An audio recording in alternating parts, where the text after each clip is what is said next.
Hello friends, welcome back in JavaFX UI Control Radio Button tutorial session part 2. In this session, we are going to discuss about the buttons grouping.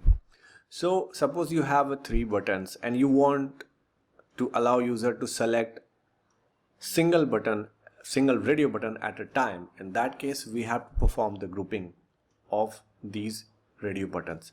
To do that, we have to use ToggleGroup class. So you can see the line number 30 here. We created one ToggleGroup object, and after that we are using this ToggleGroup object here at line number 33 with the help of this setToggleGroup. For each radio button, we have to call this method setToggleGroup, and then we have to pass this group object.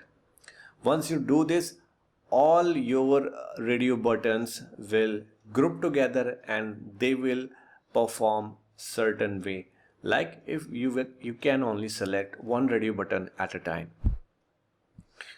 So this is the important thing. You have to call the setToggleGroup method and you have to pass the group object. So you have to perform this activity for all radio buttons that you have. And now this is the NetBeans ID, and this is the same project which I have used in our first tutorial session on the radio button. And now I'm redesigning the Fxml, taking three radio buttons from this library section and putting here on the stage. Now the important thing I will do, I will assign the FX ID to all these three buttons. This way, radio button 1, radio button 2 and the radio button 3 for this third radio button. That's it. So I have just saved it and minimized. Now I'm back here in the Fxml controller.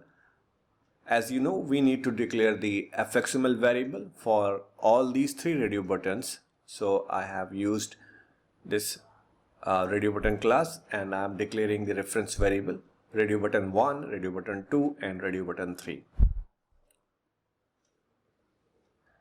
Now I'm back here. So as I told you, we need to declare, we need to create a ToggleGroup object first. After that, we will call the setToggleGroup method with the help of each radio button object, and then we will pass this group object for the grouping of our radio buttons. So this is the line I'm copying here. So this is our toggle button. We need to import the class and this is done. Now we will take the reference objects. These are the FX ID which we have defined in the Fxml. Now I'm calling setToggleGroup and now passing this group object. So we have performed this thing for the radio button 1. In the same way we have to do for the radio button 2 and 3. So this is straightforward. Once you've done it, we are ready to take the clean build and then we will perform the testing and we will observe the results.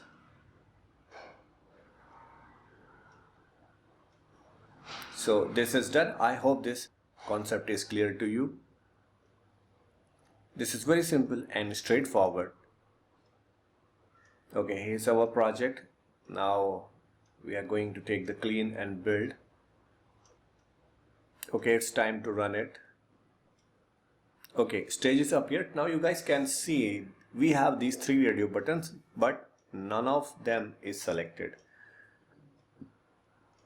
because we have not set the initial state of any one of these radio buttons. Once you select, once you click on any radio button, that will be selected. Now if you switch the selection, so this will perform as we were expecting. So only one radio button will be selected at a time. So if you want to perform this thing, you have to do grouping of your radio buttons. I hope this is clear to you. If you found this tutorial relevant and useful, please hit the like button and don't forget to subscribe my channel. And for now, thanks for watching. Cool IT Help.